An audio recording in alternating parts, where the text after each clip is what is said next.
Okay, so welcome back everyone. आज का जो हमारा लेक्चर है that is about conditional operators. Conditional operators. तो ये है हमारा आज का टॉपिक और इससे पहले हम लोग अर्थमेटिक ऑपरेटर्स को पढ़ के आए हैं. अर्थमेटिक ऑपरेटर्स और अर्थमेटिक ऑपरेटर्स में आप लोगों ने सबसे अहम जो चीज़ देखी थी दैट वाज कि आप लोग एक साइड पे कोई वैल्यूज दे देते हैं, अर्थमेटिक ऑपरेटर लगा देते हैं, वंस अगेन कोई वैल्यू दे देते हैं और कंप्यूटर के अंदर इतनी कैपेबिलिटी थी कि वो इन वैल्यूज को खुद एवेल्यूएट कर पाए. सो लाइक ये आप लोगों को सही सही जवाब दे पाता था. इसी तरह के कंडीशनल ऑपरेटर्स के अंदर भी आप इसी तरह की चीज़ें अप्लाई करते हो. जैसे मैं यूं लिखता हूँ 18 ग्रेटर देन लेट्स से 14. अब यहाँ पर अर्थमेटिक ऑपरेटर्स के अंदर आप लोगों को न्यूमरस वैल्यूज हो सकती हैं. हर बार वैल्यू चेंज होगी. वैल्यू चेंज करेंगे. फॉर एग्जांपल अगर मैं यहाँ पे 17 कर देता हूँ या 11 कर देता हूँ तो आप लोगों को वैल्यू चेंज नज़र आएगी. लेकिन कंडीशनल ऑपरेटर्स के अंदर जब भी आप लोग इस तरह की कोई स्टेटमेंट चलाओगे तो उसके जवाब आप लोगों के पास सिर्फ दो आएंगे. Either it will be true और इट विल बी फॉल्स. कुछ इस तरह से. तो जैसे अभी हम लोग कह रहे हैं कि 18 ग्रेटर देन 14 तो इसका कंप्यूटर जो आप लोगों को जवाब देगा दैट विल बी ट्रू. तो मैं यहाँ पे ट्रू लिख देता हूँ. इसी तरह से एक और कंडीशनल ऑपरेटर आता है दैट इज ग्रेटर देन और इक्वल टू. फॉर एग्जांपल अगर मैं कहूँ 18 ग्रेटर देन और इक्वल टू 18 तो इसका जवाब भी आप लोगों को ट्रू आएगा. दैट इज ओनली बिकॉज 18 के बराबर है. ग्रेटर तो नहीं है लेकिन बराबर है. सिमिलरली अगर आप लोग कहो कि 5 लेस देन 5 तो इसका जवाब डेफिनेटली फॉल्स आएगा. इसी तरह से आप लोगों के पास एक और ऑपरेटर है दैट इज इक्वल टू. तो आप लोग यूं लिख सकते हो इक्वल इक्वल्स टू 5. तो this is to check whether 5 is equal to 5 that is true, right. So जो सिंगल इक्वल टू है दैट इज असाइनमेंट और वो हमेशा वेरिएबल के साथ यूज होता है. तो जब आप लोग वेरिएबल के अंदर कोई वैल्यू असाइन करना चाहते हो तब सिंगल इक्वल टू लिखते हो. पर जब भी आप लोग चाहते हो कि भाई कोई कंपैरिजन परफॉर्म हो, कोई कंडीशनल ऑपरेटर यूज हो तो आप लोग डबल इक्वल टू देखते हो ये चेक करने के लिए whether the two values are equal और नॉट. अच्छा, उसके बाद आप लोग यूं भी कर सकते हो 5 नॉट इक्वल्स टू 5 और इसका जवाब डेफिनेटली आप लोगों का फॉल्स आएगा. ठीक है. अब इन कंडीशनल ऑपरेटर्स के ट्रू या फॉल्स होने पे आप लोग कोई ना कोई डिसीजन ले पाते हो या कंप्यूटर से कोई ना कोई स्टेटमेंट्स चलवा सकते हो. और इन स्टेटमेंट्स को चलवाने के लिए हम लोग जो यूज करते हैं syntax that is of if and else, या इसके अंदर इनको सेग्रीगेट कर देते हैं, तोड़ देते हैं हम लोग. इनको अलग अलग हिस्सों में तोड़ देते हैं. जैसे पहला हिस्सा है so first section is if statement. ठीक है. देन उसका जो सेकंड सेक्शन है that is if and else statement, and then its third section is if elif else. ठीक है. अब इसके अंदर जरूरी नहीं है कि आप लोग else लगाओ, लेकिन हम लोग else यूज करते भी हैं ड्यू टू वेरियस रीजंस. जाहिर सी बात है हम लोगों को कोई अचीव चीज करनी होती है तो हम लोग else भी लगा देते हैं. स्टेटमेंट कर देता हूं मैं यहाँ पर. Okay, once it is done अब इनके ना हम लोग कोई एग्जांपल्स बना देते हैं. तो मैं कह देता हूँ कि भाई एक प्रोग्राम लिखो कि जिसमें कंप्यूटर ये चेक करे कि whether a person is greater whether the person's age is greater than 18 और नॉट. अगर 18 से अबव है उसकी एज तो कंप्यूटर उसको ये रेस्पॉन्स दे कि भाई you are eligible to vote. तो इस तरह का प्रोग्राम बनाने के लिए सबसे पहला जो हमारा स्टेप होता है वो होता है कि आप लोग जिस वेरिएबल के ऊपर डिसीजन लेना चाह रहे हो उस वेरिएबल को इनिशियलाइज करवाओ। तो जो हमारा फैक्टर है जिसके ऊपर हम लोग डिसीजन लेंगे दैट इज एज। तो हम लोग कह देते हैं let's say for now as is 18। अभी के लिए 18 हम लोग एज कंसीडर कर देते हैं। और इफ स्टेटमेंट जब भी आप लोग लगाते हो तो सबसे पहले लिखते हो इफ, और उसके बाद आप लोग लिख देते हो age and then double equal to, और अब चेक करवाने की वैल्यू, तो यहां पर आप लोग लिख देते हो भाई 18। तो ये वाली वो चीज है जिस पर हम लोग डिसीजन लेंगे। तो आप लोगों को अब यहाँ पर नजर आएगा कि इसके अंदर भी 18 है एज के अंदर, और हम लोग इसको कंपेयर भी 18 के ही साथ करवा रहे हैं। उसके बाद आप लोग कॉलम दे देते हो और इंटर दबाते हो। लेकिन इस बार इंटर दबाने के बाद आप लोगों को नजर आएगा कि मैं थोड़ा सा आगे करके कर्सर को रखा हुआ है और यहां से लिखना शुरू करूंगा। That is called indentation. और इंडेंटेशन ये डिफाइन करती है कि अब वाली जो लाइंस हैं वो इस इफ ब्लॉक का हिस्सा है। तो मैं यहाँ पे प्रिंट करवा देता हूँ। आप print you are eligible to vote, कुछ इस तरह से। इसको मैं सेव कर देता हूँ फाइल को। अब इसके अंदर आप लोगों को नजर आएगा सबसे पहले हम लोगों ने एज को 18 रखा है, चेक करवा रहे हैं कि वेदर द एज इज 18 और नॉट। और फिर अगर है जो कि ये वैल्यूएट ट्रू होगा, ये वाली स्टेटमेंट ट्रू में वैल्यूएट होगी, तो हम अंदर का ब्लॉक ऑफ कोड चला देंगे और लेट्स सी इट्स आंसर। तो उसके लिए मैं पी वाई कर देता हूँ और लेक्चर 2 कर देता हूँ, इंटर दबाता हूँ और ये रहा you are eligible to vote. अब अगर मैं इसकी वैल्यू 17 कर दूं,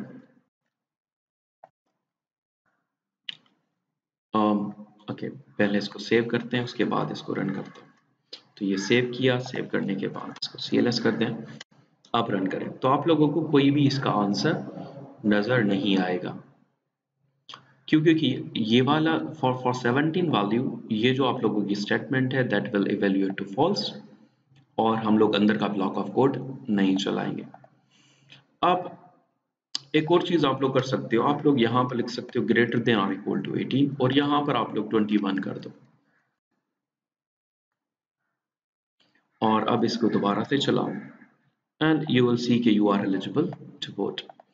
अब एक ब्लॉक ऑफ स्टेटमेंट के अंदर आप लोग मल्टीपल स्टेटमेंट्स भी चला सकते हो, ठीक है। ब्लॉक ऑफ इफ स्टेटमेंट के अंदर आप लोग मल्टीपल स्टेटमेंट्स चला सकते हो। तो मैं यहाँ पर प्रिंट कर देता हूँ एंड चूज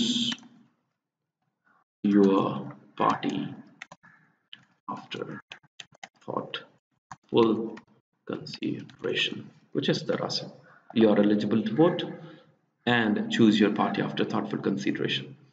हम लोग इसको py करते हैं और दोबारा से चलाते हैं तो आप लोगों को नजर आएगा कि अब ये दोनों आंसर्स आ रहे हैं, ठीक है।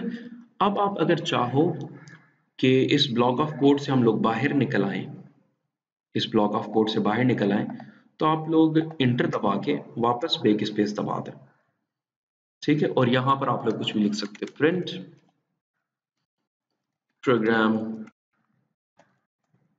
प्रोग्राम एंडेड, कुछ इस तरह से। इसे मैं सेव कर देता हूँ। सेव करने के बाद अब अगर इसको मैं चलाऊं तो आप लोगों को नजर आएगा ये दोनों इफ के ट्रू होने की वजह से चली हैं, और प्रोग्राम एंडेड जो चला है वो वैसे भी चला है क्योंकि हम लोगों ने इसको इफ ब्लॉक के अंदर नहीं लिखा।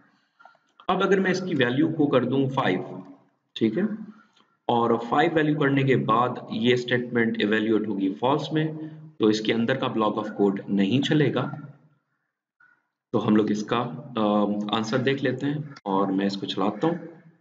अच्छा, चलाने से पहले मैं इसको सेव कर दूं, सेव करने के बाद अब दोबारा से चलाएं and there you go.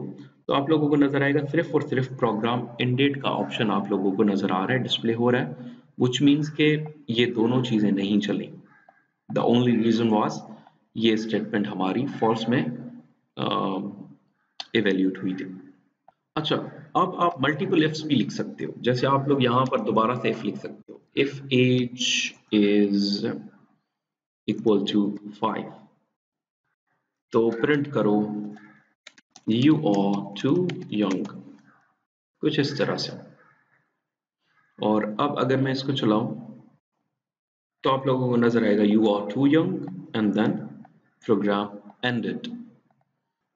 Okay, तो हम लोगों ने एक और एग्जाम्पल बना लिया और इस एग्जाम्पल के अंदर हम लोग क्या कर रहे हैं कि एज इक्वल्स टू 5 कर रहे हैं और हम लोग ये चेक कर रहे हैं कि if age is less than 18 तो प्रिंट कर दे you are not eligible to vote, और फिर चेक करें if age is equals to 5 तो प्रिंट करे यू आर टू यंग। ठीक है, और देन प्रोग्राम एंडेड तो वैसे भी चलेगा। तो यहाँ पर अगर एज की वैल्यू 5 है तो आप लोगों को ये वाली जो स्टेटमेंट है वो ट्रू इवेल्युएट होती हुई नजर आएगी और ये हमारा जो प्रिंट स्टेटमेंट है वो चल जाएगा।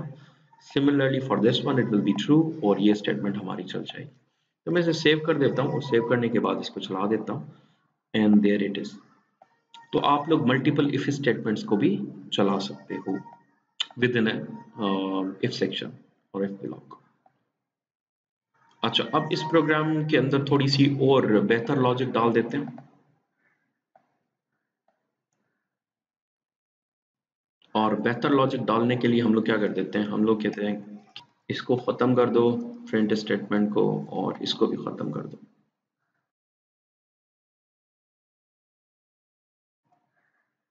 ओके, अब आ जाता है इफ एल्स स्टेटमेंट और इफ एल्स के अंदर वंस अगेन आप लोग कह देते हो एज इक्वल्स टू 17 और आप लोग कहते हो if age is greater than or equal to 18 print you can vote। अच्छा, अब इसमें जो है if के साथ आप लोग else लगा सकते हो। अब else की जो स्टेटमेंट है वो तब चलती है जब आप लोगों की if की स्टेटमेंट false होती है, पर अगर if की स्टेटमेंट true हो गई तो else की स्टेटमेंट कभी भी नहीं चलेगी। तो आप लोग एंटर दबा दो और प्रिंट कर दो कि भाई you are not, you won't be able to vote, you won't, you won't be able to vote, कुछ इस तरह से। ठीक है, तो इस वक्त आप लोगों को नजर आएगा एज इज 17 एंड ये वाली चीज इवेल्युएट होगी फॉल्स में, विच मीन्स कि ये वाला कोड हमारा नहीं चलेगा, लेकिन एल्स वाला चल जाएगा क्योंकि एल्स एक डिफॉल्ट कंडीशन है जो कि तब चलती है जब इफ ट्रू ना हो। तो इसको सेव कर देते हैं और सेव करने के बाद आप लोग इसे CLS कर दें, प्रोग्राम को दोबारा से चलाएं, आप लोगों को नजर आएगा you won't be able to vote. अब इसके अंदर भी ये स्टेटमेंट हो सकती है कि भाई यहाँ पर आप लोग मल्टीपल स्टेटमेंट्स लगा सकते हो। ठीक है, तो यहाँ पर कोई प्रिंट की स्टेटमेंट आ जाए या कोई और तरह की स्टेटमेंट आ जाए तो दैट इज पॉसिबल। ठीक है, पर जैसे यहाँ पर हो रहा था कि आप लोग दो इफ लगा रहे थे, तो यहाँ पर भी आप लोग मल्टीपल इफ एंड एल्स लगा सकते हो। जैसे मैं यहाँ पर इसी तरह का कोई इफ एंड एल्स ब्लॉक दूसरा बना रहा हूँ। ठीक है, लेकिन ये दोनों आपस में जुड़े हुए हैं। ठीक, अच्छा, उसके बाद आप लोग आ जाते हो if elif and else if के अंदर। तो इसके लिए मैं एज की वैल्यू रख देता हूँ दोबारा से और ऊपर वाले प्रोग्राम को कॉपी कर लेता हूँ। इसको कर लें कॉपी, कंट्रोल C और इसको कमेंट आउट कर देते हैं और इस बार हम लोग इसकी वैल्यू कर देते हैं लेट्स से 5। और अब हम लोग कहते हैं कि if age is greater than or equal to 18 then print you can vote, elif otherwise else if, और else if में आप लोग once again कंडीशन डाल सकते हो। else if age is equals to 5 then print you are too young, you are too young to vote। And फिर आप लोग आ जाते हो else पे और else पे आप लोग प्रिंट करवा दो कि भाई you don't fall into, yeah, you don't fall into above category, कुछ इस तरह से आप लोग उसको प्रिंट करवा दें। ठीक है। तो अब अगर मैं यहाँ पे अब अगर मैं इसे चला दूं तो आंसर आएगा you are too young to vote. क्यों? क्योंकि कंप्यूटर यहाँ पर आया, स्टेटमेंट ये वाली फॉल्स हुई, ये नहीं चला, ये चेक किया गया, स्टेटमेंट ट्रू हुई और ये चल गया। अब अगर मैं एज की वैल्यू 6 कर देता हूँ, पी वाई करूँ, तो आप लोगों को नजर आएगा, सॉरी, इसको पहले सेव होने दें। ओके, अब यहाँ पर आके इसको दोबारा से रन करते हैं and you don't fall into above category. So this was it for today. See you in the next class.